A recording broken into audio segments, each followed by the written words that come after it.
Good evening my dear students. Last video में हम लोगों ने स्टडी की थी most important NCERT numericals of the combination of resistors, जिसमें हमने सीरीज़ और पैरेलल में जब रजिस्टर्स जुड़ते हैं तो उनसे रिलेटेड जितने भी इंपॉर्टेंट न्यूमेरिकल्स थे मैंने उनको आप सभी को बताया था। अगर आपने वो वीडियो नहीं देखा है तो मैंने आई बटन में लिंक दे रखा है, आप जाकर देख लीजिएगा, आपके लिए इंपॉर्टेंट है। आप देखेंगे तो आपको समझ में आएगा कि मैं सही कह रहा हूँ या सही नहीं कह रहा हूँ।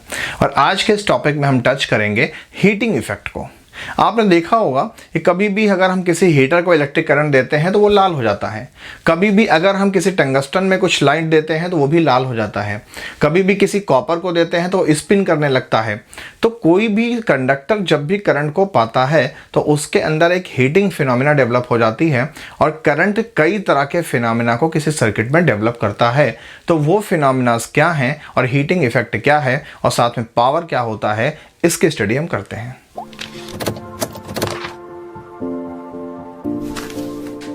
तो अगर heating effect of electric circuit की बात की जाए, heating effect of electric circuit, यानी किसी भी इलेक्ट्रिक सर्किट में अगर हम हीटिंग फिनोमिना की बात करें तो जब भी हम किसी कंडक्टर को क्या देते हैं कि हीट देते हैं, किसी भी कंडक्टर को हीट देते हैं, चाहे कॉपर हो, एल्युमिनियम हो, सिल्वर हो, गोल्ड हो, किसी को भी हम हीट देते हैं तो उसमें तीन तरह के फिनोमिना डेवलप होते हैं। पहला होता है हीटिंग इफेक्ट, यानी पहले उसके अंदर डेवलप होता है क्या, हीटिंग इफेक्ट। दूसरा डेवलप होता है उसके अंदर मैग्नेटिक इफेक्ट, MAG होना चाहिए, मैग्नेटिक इफेक्ट। और तीसरा होता है उसके अंदर केमिकल इफेक्ट। तो ये सारे इफेक्ट वन बाय वन हम लोग फिजिक्स के आगे के लेसन्स में स्टडी करेंगे, लेकिन आज के इस लेसन में हम स्टडी करेंगे किसकी, हीटिंग इफेक्ट की। कि जब भी किसी कंडक्टर को हम हीट देते हैं तो कोई भी कंडक्टर को करंट देते हैं तो उसके अंदर हीटिंग कहाँ से पैदा हो जाती है। आपने देखा होगा अगर आप मोबाइल चलाते हो, जैसे मोबाइल ऑन करते हो तो मोबाइल को क्या मिलना शुरू हो जाता है, बैटरी से करंट मिलना शुरू हो जाता है और मोबाइल आपका क्या होता जाता है, हीट होता जाता है। तो क्वेश्चन बनता है क्यों। ऐसे ही अगर हम किसी भी हीटर को करंट देते हैं तो करंट देने पर वो हीटर लाल होता चला जाता है। मन में प्रश्न आता है क्यों। किसी भी कॉपर को अगर हम देंगे तो कॉपर भी हीट होने लगता है और स्पिन करने लगता है। मन में क्वेश्चन आता है क्यों। तो जब भी किसी भी कंडक्टर को हम हीट के बजाय करंट देते हैं, हम कभी भी हीट डायरेक्ट नहीं देते हैं, हम उसको करंट देते हैं। और जब करंट देंगे आपको दिख रहा है कि इलेक्ट्रॉन्स का फ्लो शुरू हो जाता है और जब इलेक्ट्रॉन्स का फ्लो होगा तो इलेक्ट्रॉन बैटरी से क्या लेंगे, करंट लेंगे और करंट लेके आगे जाएंगे। और कंडक्टर के पास क्या होता है, प्लस और माइनस चार्ज होता है। तो कंडक्टर के पास जो फ्री इलेक्ट्रॉन्स हैं वो जब मूवमेंट करेंगे तो जाकर के प्लस से टकराएंगे और टकरा करके अपनी एनर्जी किसको दे देंगे, प्लस को दे देंगे। और धीरे धीरे ये फिनोमेना होता रहेगा तो इलेक्ट्रॉनों के प्लस से कोलिजन के कारण, टक्कर के कारण उस कंडक्टर का टेम्परेचर बढ़ता चला जाएगा और इसी को हम हीटिंग इफेक्ट कहते हैं। क्लियर। तो अगर हम कहें डेफिनेशन के फॉर्म में हीटिंग इफेक्ट की बात हम करते हैं तो when a current is passed through a conductor then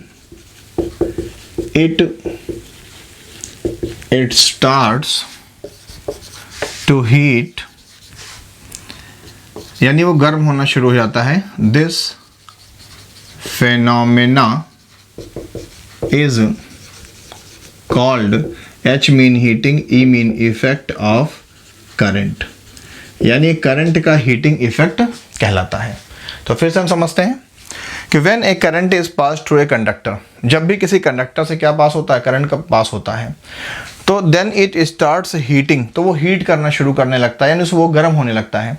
और इसी फिनोमेना को हम हीट इफेक्ट ऑफ करंट कहते हैं। और जब तक हम करंट नहीं देंगे तब तक वो कंडक्टर हीट भी नहीं होगा। मोबाइल नहीं चलाएंगे, हीट नहीं होगा। मोबाइल चलाएंगे, हीट होगा। हीटर को क्या देंगे, करंट देंगे, हीटर हीट हो जाएगा। करंट बंद कर दो, हीटर में जो लालपन है यानी जो रेडनेस है खत्म हो जाएगी, यानी वो हीट नहीं होगा। इसी को बोलते हैं heating effect of electric current. अब एक क्वेश्चन बनता है कि सर हीटिंग होती क्यों है, रीजन क्या है इसका। रीजन तो इसका एक ही रीजन है, कॉलिजन, टक्कर of electrons to positive ions, यानी जो पॉजिटिव पार्ट है किसमें, कंडक्टर्स में, तो जैसे ही इलेक्ट्रॉन्स, आपको मालूम है कंडक्टिविटी यानी करंट के फ्लो होने के लिए क्या ज़रूरी है, करंट ज़रूरी है। और करंट कब फ्लो होगा, जब उस एटम के पास या उस सब्सटेंस के पास फ्री इलेक्ट्रॉन्स हो। और कंडक्टर कौन होते हैं, जिनके पास फ्री इलेक्ट्रॉन्स होते हैं। तो जैसे ही कंडक्टर को आप करंट दोगे, उनके इलेक्ट्रॉन्स वहाँ से करंट लेके चलना शुरू कर देंगे और आगे जाके किससे टकराएंगे, प्लस से टकराएंगे तो अपनी एनर्जी प्लस को ट्रांसफर कर देंगे। ये फिनोमेना चलता रहेगा लगातार। ऐसी कंडीशन में धीरे धीरे उस कंडक्टर का जो हीट है वो बढ़ता जाएगा। क्यों, क्योंकि कूलाम्ब चार्ज इधर से उधर ट्रांसफर हो रहा है, यानी वर्क डन हो रहा है। और वर्क ही किस में कन्वर्ट होती है, एनर्जी में। कैसे कन्वर्ट होती है वो भी देख लीजिए। हमें मालूम है कि जो वर्क डन होता है V is equal to W upon Q, तो W इजकल टू क्या बन जाएगा, Q इंटू V। क्लियर। और हमें ये बात मालूम है कि जो Q होता है ये होता है I इंटू T, तो W इजकल टू क्या बन गया, V into I into T। और जो वर्क होता है ये वर्क ही तो बराबर होता है किसके, हीट के। तो W इजकल टू H, तो हम कह सकते हैं कि H equal to V into I into T। Any problem, ये फॉर्मूले बन रहे हैं। और हमको मालूम है कि V इजकल टू कितना होता है, I इंटू R। तो अगर हम इस फॉर्मूले में, किस में, इस H वाले फॉर्मूले में आ करके V के प्लेस पे I इंटू R रख दें, ध्यान देना I इंटू R, ये किसकी वैल्यू है, V की। और ऑलरेडी क्या था, I इंटू T, तो क्या बन गया, I into I square into R into T, ये आपका फॉर्मूला बन गया। क्लियर। एक फॉर्मूला आपका ये बन गया, एक फॉर्मूला आपका ये बन गया। अब अगर यहीं पर हम I की भी वैल्यू पुटअप करना चाहें तो क्या फॉर्मूला बन सकता है, वो भी देख लीजिए। I is equal to V upon R, तो H इजकल टू क्या लिखा हुआ, I स्क्वायर, तो यानी V upon R into V upon R। ये किसकी वैल्यू हो गई, I स्क्वायर की। और क्या था, R था और T था, R से R कैंसिल हो गया। फॉर्मूला क्या बन गया, H equal to V into V square into क्या है T अपान में क्या है R। एक फॉर्मूला ये भी बन गया। ये सारे फॉर्मूले आपको लर्न रखने हैं। क्लियर। तो फिर से रिपीट करते हैं। कोई भी कंडक्टर वो होते हैं जिनके पास फ्री इलेक्ट्रॉन्स होते हैं। आप मेटल्स का भी नाम ले सकते हो। और कोई भी कंडक्टर में कंडक्टिविटी तभी होती है जब फ्री इलेक्ट्रॉन्स बैटरी से करंट लेकर के आगे की ओर मूव करें। तो जब इलेक्ट्रॉन्स को बैटरी से क्या मिलेगा, करंट मिलेगा, तो वो आगे बढ़ेंगे। आगे जाकर के जो पॉजिटिव आयंस हैं उनसे टकराएंगे, कोलिजन करेंगे। और कोलिजन करने से क्या होगा, अपनी एनर्जी उनको ट्रांसफर कर देंगे। ऐसी कंडीशन में उस कंडक्टर का टेम्परेचर धीरे धीरे बढ़ता चला जाएगा और वो कंडक्टर कैसा हो जाएगा, हीट हो जाएगा। इसी को हीटिंग इफेक्ट या heating phenomena of the current कहते हैं। तो कोई आपसे पूछे कि हीटिंग इफेक्ट के लिए रिस्पॉन्सिबल कौन है, तो आपका जवाब होगा रिस्पॉन्सिबल है इलेक्ट्रॉन, बट जो कोलिजन उनका होता है किससे, पॉजिटिव से, वो कोलिजन, वो टक्कर ही जिम्मेदार है कि जो कंडक्टर करंट पाता है वो हीट हो जाता है। पंखा आपका चलता है, हीट हो जाता है। हीटर चलता है, हीट हो जाता है। मोबाइल चलता है, हीट हो जाता है। लैपटॉप, कंप्यूटर चलते हैं, सब हीट हो जाते हैं। क्लियर। और हमें एक निश्चित समय के बाद, एक फिक्स टाइम इंटरवल के बाद हमें उनको आराम देना पड़ता है। उसका यही रीज़न है। क्लियर। तो फॉर्मूला क्या है, V is equal to W upon Q। किसी भी चार्ज को अगर हम एक प्लेस से दूसरे प्लेस ले जाएंगे, याद करो पोटेंशियल कहलाता था। तो पोटेंशियल क्या है, V is equal to W upon Q, जो कि वर्क डन के बराबर होता है किसके, जो कूलाम्ब चार्ज हम ले जा रहे हैं। तो W इजकल टू क्या बन गया, Q इंटू V। Q की वैल्यू कितनी होती है, I इंटू T।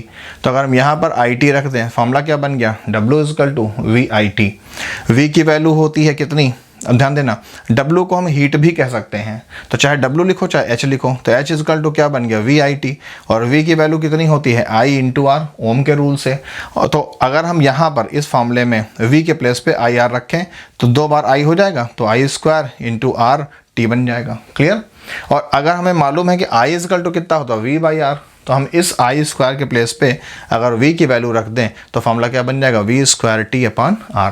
तो ये हो गया हीटिंग इफेक्ट के न्यूमेरिकल्स। अब हम बात करते हैं जूल्स लॉ ऑफ हीटिंग, जो आपके लिए इंपॉर्टेंट है। तो जूल्स लॉ ऑफ हीटिंग की अगर हम बात करें, ये इंपॉर्टेंट है, आपसे पूछा जाता है, इसको प्लीज़ आप लर्न जरूर कर लीजिएगा। तो जूल्स लॉ ऑफ हीटिंग, जिसको आप जूल्स हीटिंग लॉ भी कहते हैं। तो जूल्स का जो हीटिंग लॉ है वो डिपेंड करता है, जो फॉर्मूला मैंने अभी आपको बताया था। क्या बताया था मैंने आपको, मैंने बताया था H equal to I square R into T। ये है हीट का फॉर्मूला। तो according to this rule, first law, FIRST, first law. पहला नियम ये कहता है, क्या कहता है ध्यान दीजिएगा, the heat produced is directly proportional to the square of current। यानी फर्स्ट लॉ जो है जूल का लॉ ऑफ हीटिंग जिसे हम कहते हैं, तो जूल का फर्स्ट लॉ ये कहता है कि किसी भी कंडक्टर का जो हीट होगा, जो प्रोड्यूस्ड हीट है, वो उसके आई यानी करंट के स्क्वायर के डायरेक्टली प्रोपोर्शनल है। Mean H is directly proportional to the I square, यानी उस सर्किट में जितना ज़्यादा करंट बढ़ेगा उतना ही ज़्यादा हीटिंग शुरू होगी, हीटिंग होती जाएगी। जितना करंट कम होता जाएगा हीटिंग उतनी लो होती जाएगी। आपने देखा भी है कि अगर हम अपने कंप्यूटर में मोबाइल या फ़ैन चलाते हैं, जितनी देर वो चलता है वो हीट होता जाता है, कुछ देर बंद कर देते हैं, धीरे धीरे ठंडा होता जाता है। तो H is directly proportional to the I square. Hindi में हीट यानी ऊष्मा अनुक्रमानुपाती होती है धारा के प्रवाह की। जितनी धारा बहेगी उतना ज़्यादा वो कंडक्टर हीट होता जाएगा। रूल नंबर 2 ये कहता है, इसको हम सेकेंड लॉ कहते हैं, heat is directly proportional to resistance, यानी H is directly proportional to R। यानी किसी भी कंडक्टर में करंट का फ्लो होने पर कितनी हीट डेवलप होगी ये डिपेंड करता है कि उस कंडक्टर का रेजिस्टेंस कितना है। जैसे जैसे उसका रेजिस्टेंस बढ़ता जाएगा उस कंडक्टर में हीट बढ़ती जाएगी, प्रतिरोध बढ़ेगा, ऊष्मा बढ़ेगी। क्यों? क्योंकि करंट के फ्लो का यानी करंट के बहने का क्या होगा, अपोज होगा, और जब अपोज होगा तो सर्किट में लड़ाई शुरू हो जाएगी, और लड़ाई होने पे क्या बढ़ेगी, गर्मी बढ़ेगी सर्किट की। अगर आप इस भाषा में समझ सकते हैं तो इस भाषा में समझ लीजिए। तो किसी भी सर्किट में कितना हीट प्रोड्यूस होगा ये डिपेंड करता है, डायरेक्ट डिपेंड करता है किस पर, उस सर्किट के रेजिस्टेंस पर या उस कंडक्टर के रेजिस्टेंस पर। यह था आपका सेकेंड लॉ। और third law, according to this law heat produced यानी करंट के फ्लो होने से जो गर्मी प्रोड्यूस होगी is directly proportional to the time interval. यानी कि जो हीट है डायरेक्ट डिपेंड किस पे करेगी, टाइम पर। जितनी देर तक आप करंट डालेंगे उस कंडक्टर में उतनी देर तक वो हीट होता रहेगा और हीट होता जाएगा। करंट डालना आप बंद कर देंगे उसका क्या होगा, हीटिंग बंद हो जाएगी। तो टाइम क्या है, मतलब जितने टाइम तक करंट इंटेंस होगा किसमें, कंडक्टर में, वो कंडक्टर हीट होता रहेगा। करंट का फ्लो बंद हो जाएगा यानी किसी टाइम पर करंट जीरो हो जाएगा तो हीटिंग भी जीरो हो जाएगी। तो अगर हम इन तीनों रूल्स को आपस में मिला दें तो ध्यान दीजिएगा, H प्रोपोर्शनल टू क्या है ये, I square into R into T. अगर हम यहाँ से प्रोपोर्शनल का साइन हटा दें तो एक कांस्टेंट आ जाएगा K, और फॉर्मूला क्या हो गया, आई स्क्वायर आर इंटू टी। तो जो हमारे रट्टू तोताज हैं, तो रट्टू तोताज के लिए ये first rule, second rule, third rule है। और जो रट्टू तोता नहीं है, समझदार बच्चे हैं जो समझते हैं, वो सिर्फ फॉर्मूला लर्न कर लें। देखो फॉर्मूला क्या कह रहा है, H equal to I square into R into T. इसी से रूल बना लो क्या, फर्स्ट टाइम कि the heat produce is directly proportional to the square of current. Number 2, the heat produce is directly proportional to the resistance of the circuit. Number 3, the heat produced is directly proportional to time of current flowing in the circuit. Hindi में किसी भी चालक में कितनी ऊष्मा उत्पन्न होगी current के डालने से वो डिपेंड करेगी करंट के स्क्वायर पर, ठीक, और वो हीट डिपेंड करेगी उसके रेजिस्टेंस पर, और वो हीट डिपेंड करेगी कितने टाइम तक के लिए आपने उस कंडक्टर में करंट को डाला है। क्लियर? तो ये था आपका जूल्स लॉ ऑफ हीटिंग जो आपके लिए इंपॉर्टेंट है, तैयार ज़रूर कर लीजिएगा।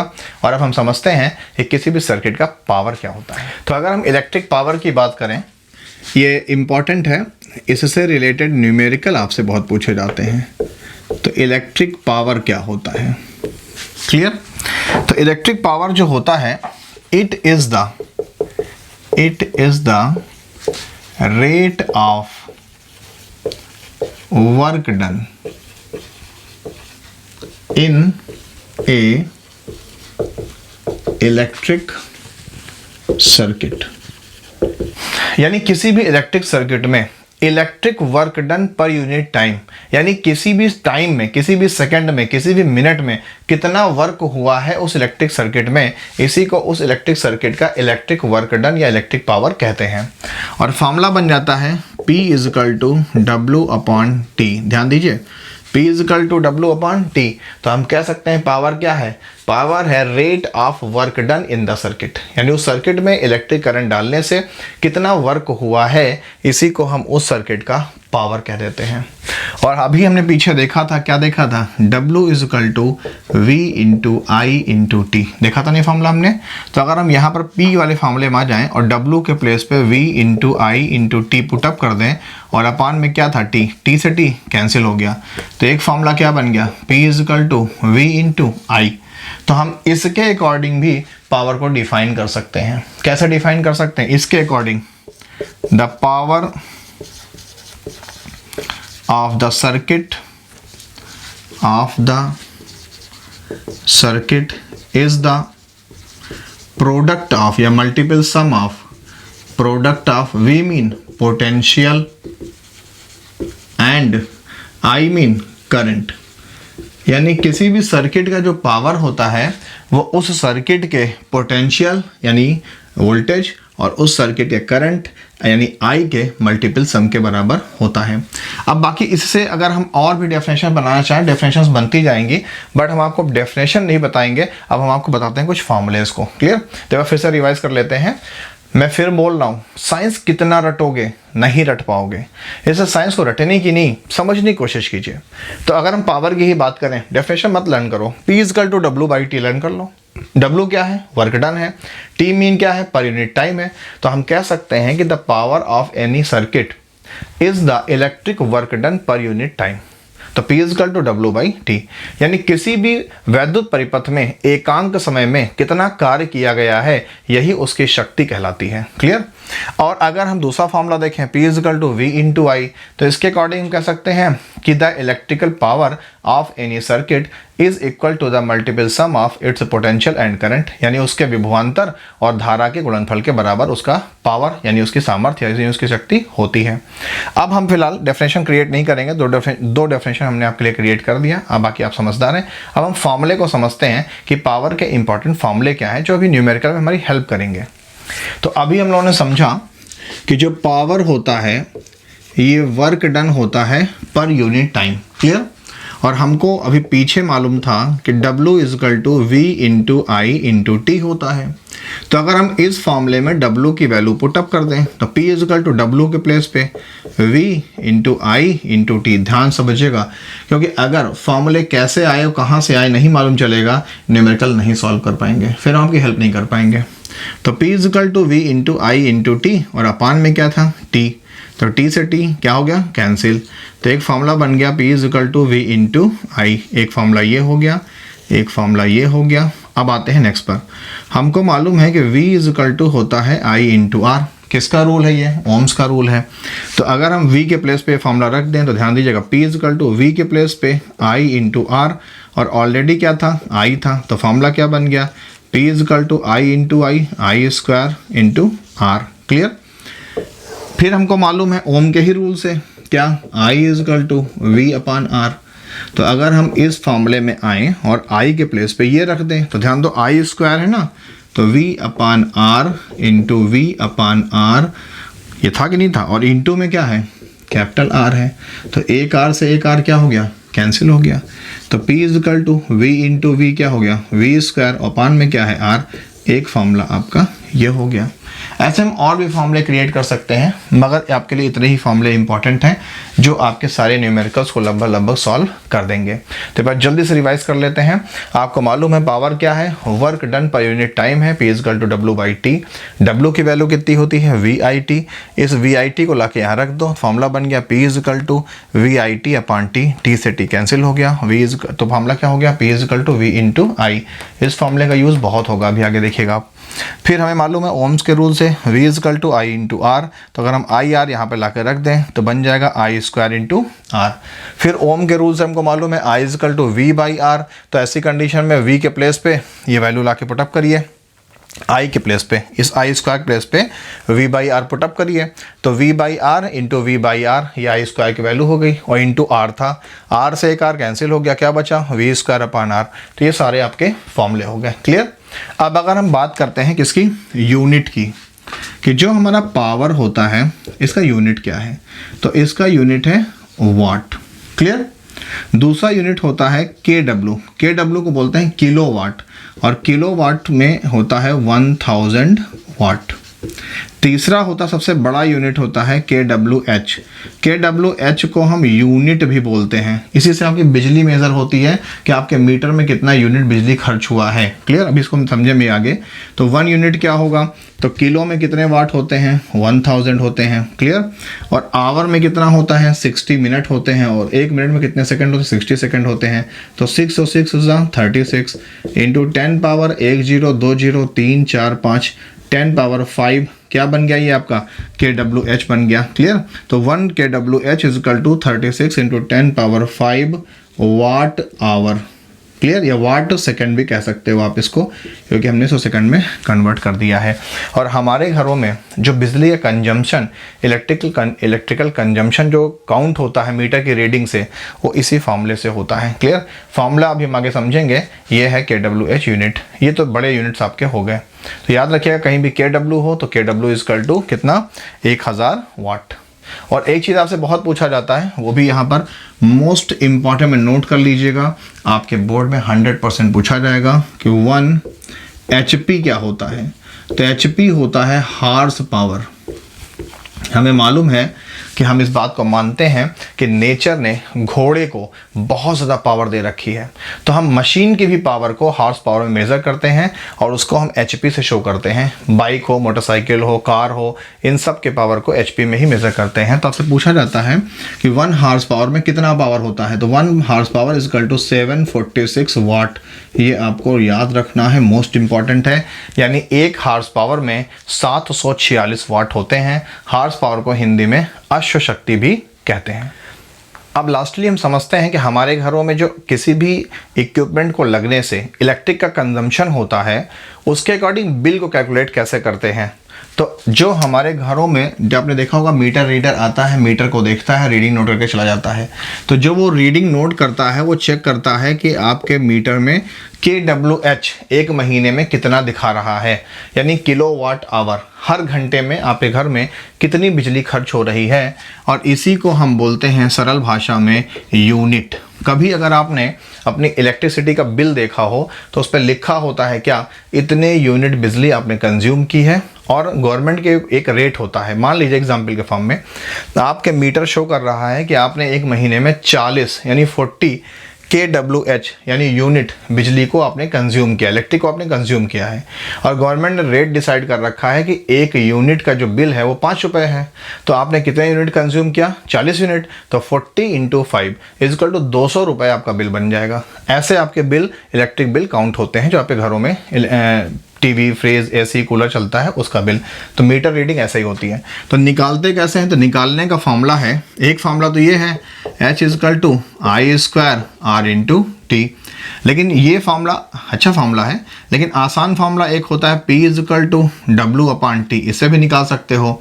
लेकिन सबसे आसान तरीका हम आपको बताते हैं कि यूनिट बोलो और चाहे kWh बोलो is equal to number of equipment, कितने इक्विपमेंट हैं, इनटू पावर यानी उन इक्विपमेंट का पावर कितना है, इनटू आवर यानी वो इक्विपमेंट कितने घंटे डेली चलते हैं, इनटू कितने दिन का आप बिल निकालना चाह रहे हो, यानी कितने दिन में आप चेक करना चाह रहे हो कितने यूनिट खर्च हो रहा है, और अपान 1000। इतना आप निकाल लोगे आपका यूनिट आ जाएगा। और गवर्नमेंट ने जितने बिल बना रखा है एक यूनिट का इतना बिल, उससे मल्टीप्लाई कर लोगे आपका आंसर आ जाएगा। क्लियर। तो इसको अगर हम शॉर्ट में बनाए फॉर्मूले को, तो यूनिट लिखो चाहे kWh लिखो। तो kWh is equal to number into power into hour into day upon 1000 is equal to क्या आ जाएगा, आपका यूनिट आ जाएगा। तो अगर हमको बिल निकालना है कितना बिल बना, तो बिल बराबर यूनिट इंटू जो भी कास्ट है, जितनी भी कास्ट गवर्नमेंट ने रख रखी है कि एक यूनिट बिजली का कास्ट 5 रुपया, 6 रुपया, 7 रुपया जो भी है, उससे मल्टीप्लाई कर लीजिएगा, आपका आंसर आ जाएगा। फॉर्मूला आप लर्न कर लीजिएगा। इसका अभी जब मैं आपको न्यूमेरिकल बताऊंगा नेक्स्ट वीडियो में तो ये फॉर्मूला भी आपका क्लियर हो जाएगा। क्लियर? तो उम्मीद करता हूँ कि आपको ये वीडियो 100% समझ में आया है, ये कंटेंट समझ में आया है, लेसन समझ में आया है, जिसमें हमने पावर को और हीटिंग इफेक्ट ऑफ इलेक्ट्रिसिटी को हमने समझा है और यहाँ पर हमने जूल्स लॉ ऑफ हीटिंग को भी देखा है जो कि इंपॉर्टेंट है।